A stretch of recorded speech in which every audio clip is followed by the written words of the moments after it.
But first, we've got Scott Martin, political watcher Susan Cattree, and Democratic strategist Joe Listing. How do I pronounce the last name, Joe? It's Listingy. Listingy. Okay, that's what I thought. Let me start with you since I kind of botched that a little bit. Listen, turmoil around the world, a lot of uncertainty, a lot of question marks. In the meantime, our market's roaring to an all-time high, and the UK seems to have gotten itself back together. Even the pound has come back a little bit. What's the conflicting messages here? Should we trust the uncertainties of the world of politics, or maybe the calmness of the markets? I think I would look at the calmness of the markets as an indicator here. Listen, Britain has always kept Europe at a bit of an arm's length. So even though they were members of the EU, they still had many exemptions in there. They're going to have to renegotiate their deals with Europe. I think in the end, it's going to be mirroring very closely to their existing relationship. So in the end, when we look at the markets and we see that they have stabilized after that initial shock, I think that's a good indicator going forward on what we can see. The capital investments are still going to be there. The trade deals are still going to have to happen.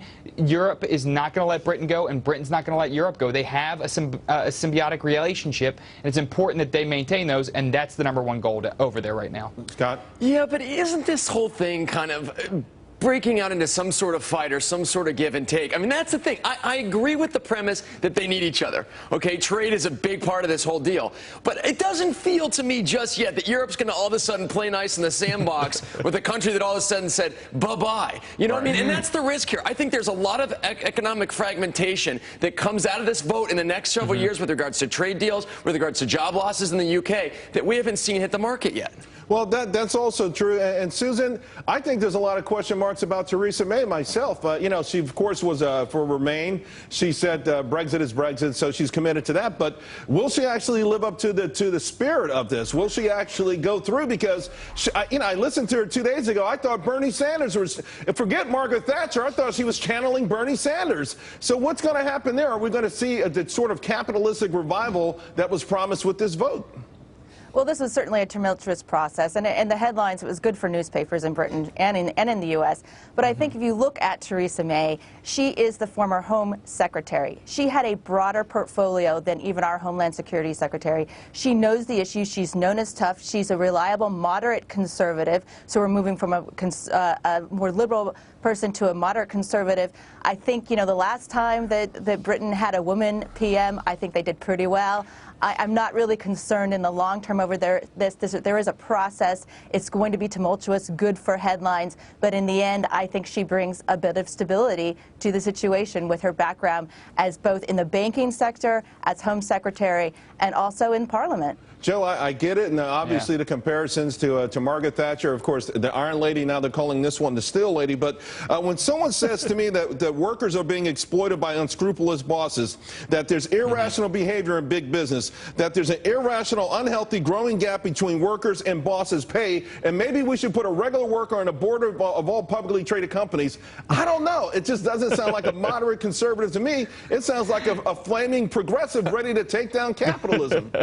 You got to be careful. I've worked in Europe before. Politics over there, it's very different. The parties don't line up. Our right-left sort of banter that we put on each of our parties does not apply there. It's a little bit different. So if you heard Cameron's speech when he stepped down, he talked about the national health care system. He talked about a livable wage. All of these things in this country look at those as being liberal ideals, but over there are pretty more moderate. So the fact that she is towing the line with her party still and still maintaining some of the Cameron policies and pushing those forward shouldn't be an alarmist issue for us here, shouldn't be an alarmist issue for the markets. They're going to make this work. That's sort of the standard quo over there. All right, guys, we also have new developments, of course, in the presidential race here.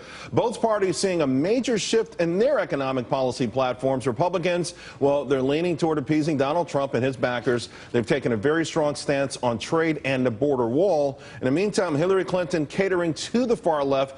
There's a $15 minimum wage, free college, and expansion of health care. Scott, let me go to you first on this.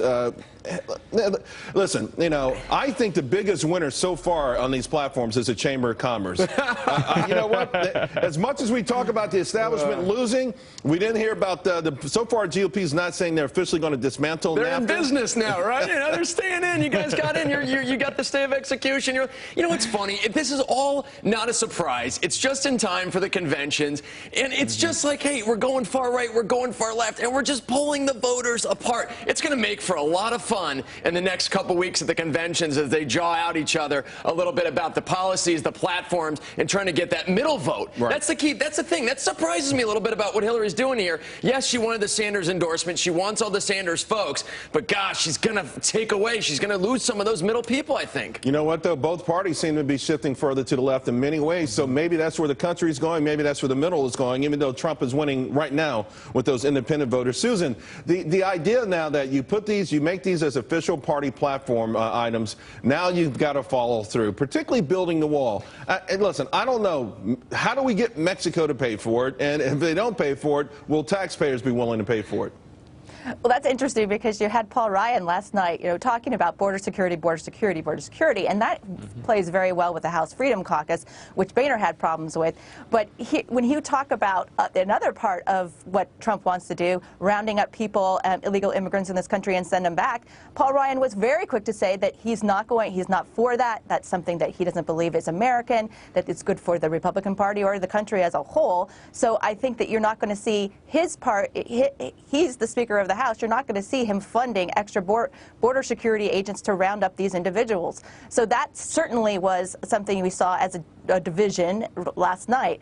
On the Clinton side, this is almost ridiculous. You have her moving so far to the left that she's actually, now her positions are going to become more concrete. It's going to be far more difficult for her to go ahead and start moving to approve TPP if she becomes president after she has committed so far on the situation now. And on health care, she's okay with the health care situation. That's fine with the platform. She's copacetic with that. After all, in '94, she was the one who started the whole reforming health care issue. I got to say one thing, though, Susan. Usually it's my man Scott who comes up with the 1970s cool words that we haven't used in a while, copacetic. So I'll give you. Well, let's say Hillary's not down with TPP. How about that, Charles? Let's go back to the 90s. Thanks for that. Today. Yeah, Joe, real quick. $15 minimum wage. I think we kind of saw that as low-hanging fruit and something to accommodate Bernie Sanders. But both sides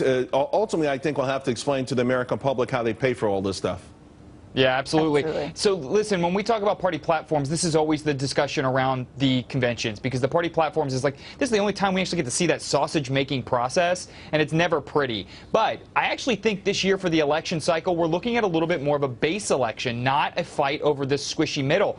Hillary's numbers are kind of baked in. You either like her or you don't like her. Donald Trump is very quickly going into the same sphere. So when we talk about whether or not these issues are appeasing to their base, actually, it may be a good strategic move because it's going to be about turning out your base. Turnout will not be as high as it was in 2008. I don't think these sort of apolitical voters out there who don't pay attention are going to show up. Right. So building base and talking about their issues could be a key strategy that if they end up getting defections, and that's a problem for both candidates. And to your point, Donald Trump had great news in swing state polling this morning. The only red flag I saw for him was with the base. It still feels like the base of Republican voters, he still has to find a way to sort of bring them over. Look at the turnout numbers he got in the primaries, too. I mean, Joe mentioned it. That could be huge. The turnout numbers that Trump gets versus what Hillary gets in his base, that could make the difference. I think turnout's going to be everything. All right, guys, I want you guys to stay with me, please, but I want to shift focus right now because police in Cleveland are making preparations just as we're hearing about how bad those RNC protesters could get. Connell Mulshane, he's going to be covering it all. And Connell, what should we expect? Well, we're not quite sure yet, Charles. Yeah, I'll be out there next week along with Jeff Flock to cover the protest element of the Republican National Convention for Fox Business. And it's going to get started even before the convention does. In the next few days, we're watching after the word today from the Black Panthers, the new Black Panther Party, that they'll be carrying firearms, as they put it, in self-defense for rallies in Cleveland ahead of the convention. Now, remember, Ohio has that open carry law, which does add a new element, certainly, for the protesters. So the Black Panther Party came out, did an interview with Reuters, says they plan to have guns in an event that will run from tomorrow night through Monday. It's an event ahead of the convention called the National Convention of the Oppressed. That should wrap up before everybody even gets to Cleveland. And then next week we have all kinds of different elements mixing together with this open carry law in the state of Ohio, which adds something new. Now, in the Donald Trump protests in the past, we're showing a video from California, and we've seen it in many places around the country. I know I was in San Francisco with them when things got a little bit ugly ugly out by the airport at the state party convention, and there have been other elements, other incidents, many of them in the state of California. You're looking at some of the worst of it here in Costa Mesa on the 28th of April, which was the night before that state convention. We've seen the anti-Trump protesters out. What will be different, Charles, this time you'll combine that with pro-Trump protesters who have said that they will be in Cleveland throughout the week to make their presence known, and an open carry law, as I said, definitely adds a new element. So how do those elements mix? There's a 1.7 square mile protest zone that's being set up in Cleveland, and the police have said, Charles, that they will lay low. It may be going a little bit too far, but look more for kind of the golf shirts and the bicycles rather than the riot gear. They don't want to look too militarized, and there have been questions about how well they are prepared on the ground. So we'll see when we get there next week. All right, Connell, thank you very much. Appreciate it, man. Well, we've got new developments in Trump's search for a running mate right now. Donald Trump is meeting with Newt Gingrich. Governor Mike Pence and Chris Christie also, of course, have held meetings with Donald Trump. And Susan, I want to go to you on this. We heard not long ago Donald Trump saying that Newt Gingrich would have a role in his administration, although felt at that time he was ruling him out as a potential running mate. Now it feels like maybe because of everything that's gone on, he's reconsidering Newt again. Well, he said yesterday that he wanted somebody who was a bulldog, a real, tough person. And when you look at Newt Gingrich and Mike Pence, I covered Mike Pence for many years when he was in Congress, and he's a very affable person. But yesterday in his speech, he was very tough. He went after Benghazi, Hillary on Benghazi, on a lot of different issues, on the email issue. So, you can see Mike Pence trying to rise to this occasion, but Newt Gingrich is already there. Personally, I think that Newt Gingrich is more effective in a more Karl Rove-type strategy position, big leadership position at the White House, and you have Mike Pence is much more likable. He's younger than Newt Gingrich. He's just definitely a great communicator. He's a former radio personality before he came to Congress, so he has a really good relationship with the press, which could help Donald Trump as well. So those are the key factors I think he's looking at. And we just, before we spoke with Connell, Joe, we were talking about the Republican Party itself and certain elements of the Republican Party that still haven't bought in. They're not never Trump, but they still don't have that sort of conviction. And many think that Mike Pence may bring some of the Midwest with him, along with some of those other constituents, those key voting constituents.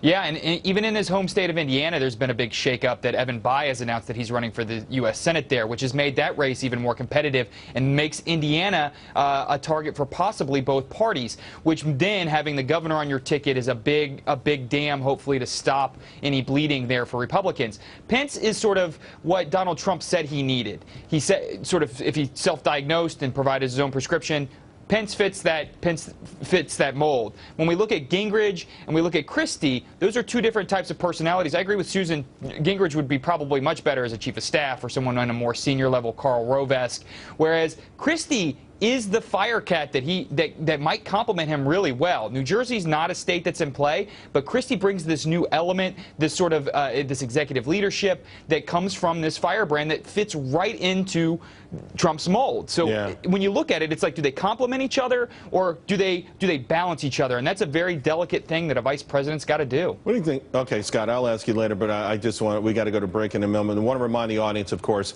this is huge. Fox Business, we're going to be all over the convention in Cleveland. We got the speeches, the protests.